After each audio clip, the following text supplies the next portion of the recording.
Улсын 2-р төв эмнэлгийн үйлдвэрчний эвлэлийн хорооны үйл ажиллагааны тайлан. Үйлдвэрчний эвлэлийн хорооны дарга тэргүүлэгч гишүүдийг шинээр сонгов. 2023 оны 1 сарын 24-ний өдөр Millennium Plaza зочид буудалд нийт гишүүдийн хурал 317 буюу 60.7% эрсдэлтэй хуралдаж 203 гишүүн буюу 67.6% сандлаар хөхөө авахтай Жанибекийг үйлдвэрчний эвлэлийн хорооны даргаар сонгов. Мөн тэргүүлэгч гишүүдээр баяр чимэг, улам сайхан, ган тулаг, хорлоо гарав, цэпэл, мандуул, тунгалаг, наран цэцэг, бизя, сугар нар сонгогдов. Эмнэлгийн тасаг нэгжүүдтэй тухайн ажлын байранд уулзалт хийв. 2023 оны 2 дугаар сарын 3-наас 8-ны өдрүүдэд эмнэлгийн тасаг нэгжүүдтэй уулзалт хийж нийт давхарсан тоогоор 110 санал 34 өргөдөл 12 шүүмж хүлээн авсан. Үйл ажиллагаанд хэрэгжүүлж болох саналыг төлөвлөгөөнд тусгаж зарим өргөдөл гомдлыг газар дээр нь шийдвэрлэх боломжгүй өргөдөл гомдлыг эмнэлгийн захиргаанд уламжилсан. Нийт гишүүдээс ирсэн саналыг хамтын гэрээнд тусган шинээр боловсруулав. Хамтын гэрээний төслийг албан ёсоор эмнэлгийн захиргаанд хөргүүлв. Эмнэлгийн захиргаа үйлдвэрчний эвлэлийн хооронд 2018-аас 20 онд байгуулсан хамтын гэрээний хугацаа дуусгар болсон тул хөдөлмөрийн тухай хууль болон бусад холбогдох журам тушаалыг ишлэл болгон 24 зүйл заалт бүхий хамтын гэрээг өргөн барив. Хамтын гэрээний хэлэлцээр эхлэв. 2023 оны 5 дугаар сарын 18-ны өдөр эрдэм шинжилгээ, инновац, хөгжлийн бодлого эрхэлсэн дэд захирал цогт очроор ахлуулсан ажлын хэсэг хамтын хэлэлцээрийг эхлүүлж нийтдээ 7 удаа хуралдаж, харилцан зөвшөөрсөж, эцсийн хууль зүйн найруулга ерөнхий захиралд танилцуулж батлуулах ажил үлдээд байна. 5 сая төгрөгийн урьдчилгаа бэлдэж орон сууцны зээлд хамрагдах боломж. 2023 оны 4 дугаар сарын 24-өөс 27-ны өдөр онцлогооны төвийн хурлын зааланд орон сууцны зээлд хамрагдах хүсэлтэй ажилчдад зориулан барилгын 3 компани орон сууцны танилцуулга, зээлд хамрагдах ерөнхий шаардлага зэргийг танилцуулж, одоогийн байдлаар 3 ажилтан хөнгөлөлтөд орон сууцанд хамрагдаж, 8 ажилтан ипотекийн зээлийн хүсэлт гаргаад байна. За ер нь үйлдвэрчний хорооны нийт ажиллаж явах хугацаанд хамгийн их сэтгэл хүрсэн ажил бол юу байсан? За эмнэлгийн ажилтныг нэг орон сууцчлах хөтөлбөрт хамруулах байсан. Хүмүүс бол надаас бол хөтөлбөрт хамруулах асуудал дээр бол аюул цөөхөн хүмүүс хамрагдвал яах вэ гэж хэлж ирсэн. Тухайн үед бол би нэг хүн ч гэсэн орон сууцны хөтөлбөрт хамрагдвал тэр бол ажлыг үрдэг юм аа гэж хэлсэн. Гэтэ бид нэг хүн орон сууцнд хамруулаагүй 3 хүнийг орон сууцнд оруулж 8 хүнийг ерөнхийдөө банкны зээлийн материалын шаардлага хангасан материал ирсэн учраас би бол дотроо манай хамт олон бол дотроо баг хамт олон бол дотроо маш баяртай байгаа. Энэ бол миний сэтгэл зүрхэнд хамгийн их хүрсэн ажил байгаамаа. Эмнэлгийн ажилчдын эрх ашигыг хамгаалах санал санаачлаг гаргав. 2023 оны 5 дугаар сарын 27-оос 28-ны өдрүүдэд Монголын эрүүл мэндийн ажилтны үйлдвэрчний эвлэлийн 2023-аас 2026 оны стратеги боловсруулах хэлэлцүүлэгт амжилттай оролцов. Эрүүл мэндийн ажилчдын хөдөлмөрчдийн эрх ашигыг хамгаалах 50 жигсаалыг зохион байгуулж оролцов. Хөдөлмөрчдийн эв санааны өдөр Сүхбаатарын талбайд болсон 50 жигсаал эмнэлгийн ажилчдыг өдөртөн зохион байгуулж өөрийн үзэл бодол, ажилчдын цалин хангамжийн талаар үг хэлж оролцов. Эмнэлгийн ажилчдын санхүүгийн мэдлэгийг дээшлүүлв.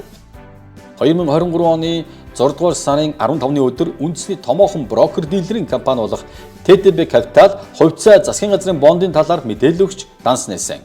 За сайн бацгаана уу. Ингээ та бүхэнд өнөөдрийн мэндийг хүргье. Үйлдвэрчний эвлэлийн хорооны нэгтлэн мигмар сүрэн байна. За ийхүү энэ 1 сараас хойш Жанибек дарга хотын ажиллаа авсан цагаас хойш нийт үйлдвэрчний эвлэлийн татвар дээр 541 ажилтнаас нийт 39 сая 425 мянга 664 төгрөгийн үйлдвэрчний эвлэлийн татварын төсөв мөнгө цугларсан байна. Энэ мөнгнөөс төв үйлдвэрчний эвлэлийн хороонд 11 сая 827 мянга 698 төгрөгт одоо ном журмын давуу тушаасан татварын болон одоо даатгалын ямар нэгэн өөр ширхүү хэвийн ажиллаж байна. Сайн үйлсийн аян зохион байгуулав. 2023 оны 7 дугаар сарын 27-ны өдөр эмнэлгийн хүүхдийн тасагт өнөр бүл хүүхдийн төвийн бяцхан хөөрхөн үрс маань нарийн мэрэгжлийн хүүхдийн эмч, нүдний эмчийн үзлэгт хамраглаа. Уг үзлэгт хамрагдсан бяцхан хүүхдүүдэд үйлдвэрчний эвлэлийн хорооны зүгээс олон улсын хүүхдийн баярыг тохиолдуулан гарын бэлэг гардууллаа.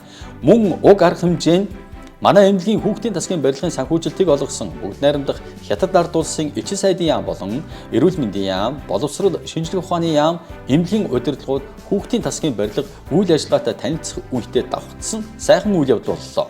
Манай эмнэлгийн хүүхдийн тасгийн үйл ажиллагааг бүгд найрамдах Хятад ард улсын Эчин сайд сайшаа магтаж цаашид олон арга хэмжээнд дэмжлэг тусламж санхүүжилт олгож ажиллана гэдгээ илэрхийллээ.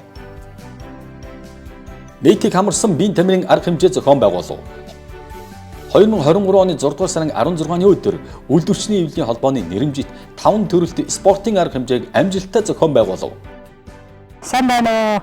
Манай инженер Нанц гэдэг би дэмжих тасгийг төлөөлөн оролцож байна. Энэ 2023 оны 1 сараас эхлээд үйлдвэрчний эвлэл маань шинээр байгуулагдаж Janebek дарахтаа бусад 10 гишүүнтэй ингээд бүрэлдэхүүнтэй ажиллаж байна. Ажлын цалин болгоо нэмэгдэл хөлс илүү цагийн дээр нэлээд олон асуудал гарсан. Тэрийг бол хамтын гэрээнд нь тусгаж өгсөн байгаа. Мөн дэмжих тасгуудын маань ажлаас чөлөөлөх асуудлыг бас дахин ярилцаж бас оруулж өгсөн байгаа. Үйлдвэрчний эвлэл маань бас спортын арга хэмжээ болон бусад газруудаа нийлсэн спортын арга хэмжээүүдээр бас дэмжлэг үзүүлсэн. Эмнэлгийн хайштын баяр маяраас дэмжих тасгийнхын даалал мөнгөн савны урамшууллуудыг бас тусгаас олгогдож ирсэн байгаа. Цалингийн шатлал засгийн газрын тогтоолтой холбоотой мэдээлэл өгөв. Засгийн газрын номер 241 тоот тогтоолын хэрэгжилттэй холбоотой үйлчлэгээний ажилчид, совилогч нарт цалингийн задаргаа, шатлал, албан тушаалын ангиллын талаар эмнэлгийн захиргаа хүний нөөцийн албатай хамтран сургалт зохион байгуулав. Шагнал урамшуул болгов.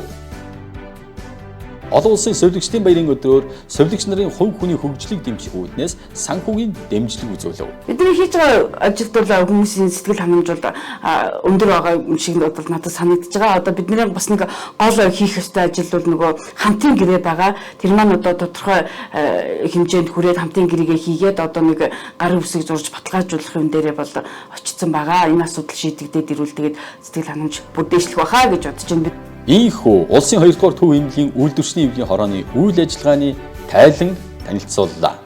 За ер нь энэ эмнэлэгтээ бол би маш их хайртай бол манай хамт олон бол намайг хүндэт гэж үе бол олон жилийн нөр хөдөлмөр шингэсэн маш их ирээдүйтэй маш их эрдэм боловсролтой маш их тууд дадлах туршлагатай эмзэн бол маш олон туршлагатай дадлах туршлагатай эмчнээс маш олон юм сурдаг сурч мэдж одоо өдөө хүртэл бойжж ирсэндээ бол маш их баярлаж явдаг. Энэ үеийн эмнэлгийн ажилчид үеийн дарганаар үеийн удирдлагуудад бүдэнд нь бол баярлалаа гэж хэлье.